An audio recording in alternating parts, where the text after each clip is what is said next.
اعوذ باللہ من الشیطان الرجیم بسم اللہ الرحمن الرحیم۔ محترم سامعین و ناظرین کرام، السلام علیکم ورحمۃ اللہ وبرکاتہ۔ ہم آپ کو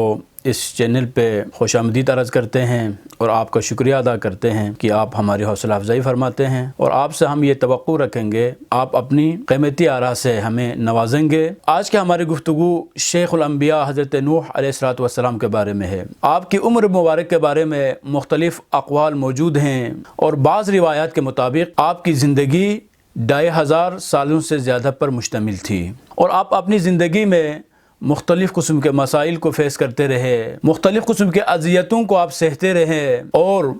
آپ کی قوم آپ پر ایمان لانے کے بجائے آپ پر سختیاں کرتی رہی، اور اللہ تعالیٰ کے حکم کی تعمیل کرنے کے بجائے اس کی مخالفت کرتی رہی، اور یہاں تک طوفان نوح اٹھتا ہے اور وہ قوم تباہ اور برباد ہو جاتی ہے۔ حضرت نوح علیہ السلام کی زندگی کے بارے میں بہت سارے واقعات تاریخ انبیاء میں موجود ہیں۔ انہی واقعات میں سے آج ہم آپ کی خدمت میں ایک مختصر اور بہت ہی ایک خوبصورت واقعہ آپ کی خدمت میں پیش کریں گے۔ کہا جاتا ہے حضرت نوح علیہ السلام ایک خیمے میں زندگی گزارتے تھے، اور اسی خیمے میں آپ نے 1400 سال زندگی گزاری۔ جب آپ سے سوال کیا، اے اللہ کے رسول، آپ اپنے لیے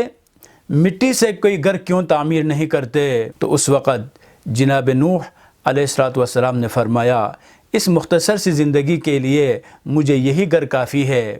مجھے مٹی سے، پتھر سے، لکڑیوں سے گھر بنانے کی ضرورت نہیں ہے۔ یہ زندگی اتنی ہی مختصر زندگی ہے، اس کے لیے کوئی پرماننٹ گھر بنانا یہ میرے لیے ممکن نہیں ہے۔ یہ نہیں معلوم کب موت آتی ہے، اور ہو سکتا ہے کل ہی میں چلا جاؤں۔ تو بس جس چیز کے لیے کوئی استقلال نہ ہو، جس چیز کے لیے کوئی دوام نہ ہو، اس کے لیے اتنی زیادہ فکر مند ہونے کی ضرورت نہیں ہے۔ اسی طرح آپ کے بارے میں ایک خوبصورت واقعہ ہمیں ملتا ہے، جس میں لکھا ہوا ہے آپ کو اللہ تعالیٰ کی طرف سے لمبی زندگی ملی،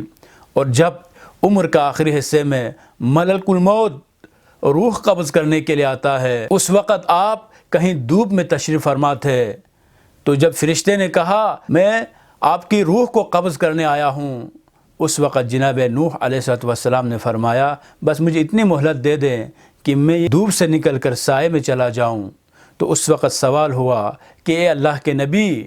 آپ نے اتنی زندگی پائی ہے، اس زندگی کے بارے میں آپ کی کیا رائے ہے؟ حضرت نوح علیہ السلام اس کے جواب میں فرماتے ہیں، بس مجھے یوں لگا جیسے میں ابھی دھوپ سے اٹھ کر سائے میں آیا ہوں۔ تو عزیزان محترم، یہاں سے جو سبق ہمیں ملتا ہے وہ سبق یہ ہے، حضرت نوح علیہ السلام تو اتنی لمبی زندگی گزار چکے تھے، اس کے باوجود بھی وہ پرماننٹ ایک مستقل گھر بنانے کے فیور میں نہیں تھے، اور یہ فرماتے ہیں اتنی مختصر سی زندگی کے لیے مجھے گھر کی کیا ضرورت ہے۔ ہمیں تعجب ہوتا ہے ان لوگوں پر جن کی زندگی کا ابتدائی حصہ تو ایسے بچپنے میں گزر جاتا ہے، اور زندگی کا آخری حصہ حسرتوں میں گزر جاتا ہے، درمیان میں تھوڑی سی مدت مل جاتی ہے، تھوڑی سی مہلت مل جاتی ہے۔ اس تھوڑی سی جو ملنے والی مہلت ہے، اس میں آخرت کو آباد کرنے کے بجائے ہر طریقے سے، چاہے وہ حلال ہو یا حرام، مال کمانا شروع کر دیتے ہیں، دولت جمع کرنا شروع کر دیتے ہیں، بڑے بڑے محلات کو تعمیر کرنا شروع کر دیتے ہیں،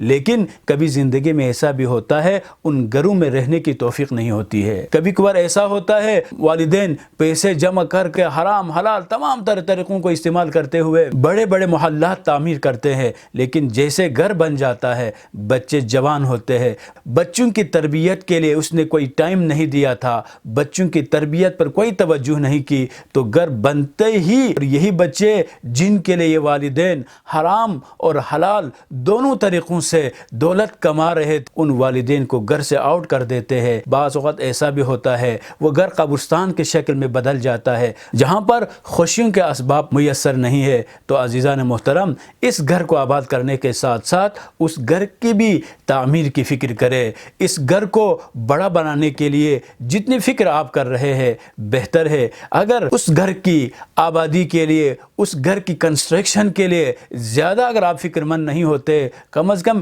اتنی فکر کرے جتنی فکر اس دنیا کے اس چھوٹے سے گھر کے لیے ہم کر رہے ہیں، اس مختصر سی زندگی کے لیے بڑے بڑے محلات ہم تعمیر کر رہے ہیں، لیکن اس دائمی زندگی کے لیے ہم غافل ہیں۔ مولا موحدین امیر المؤمنین علیہ الصلوۃ والسلام سے مروی ایک خوبصورت فرمان ہے جس میں آپ فرماتے ہیں لوگ سوئے ہوئے ہیں لیکن جب موت واقع ہوتی ہے تو پھر وہ جاگ جاتے ہیں۔ عزیزان محترم، ہمیں چاہیے کہ ان فرامین کی روشنی میں اس دنیا میں جو موقع ہمیں ملا ہوا ہے، یہ دنیا میں جو زندگی ہمیں ملی ہوئی ہے، اس زندگی کو نعمت سمجھتے ہوئے اس دنیا میں ہی جاگنے کی کوشش کریں تاکہ آپ جنت کے نعمتوں سے لطف اندوز ہو سکے۔ والسلام علیکم ورحمۃ اللہ وبرکاتہ۔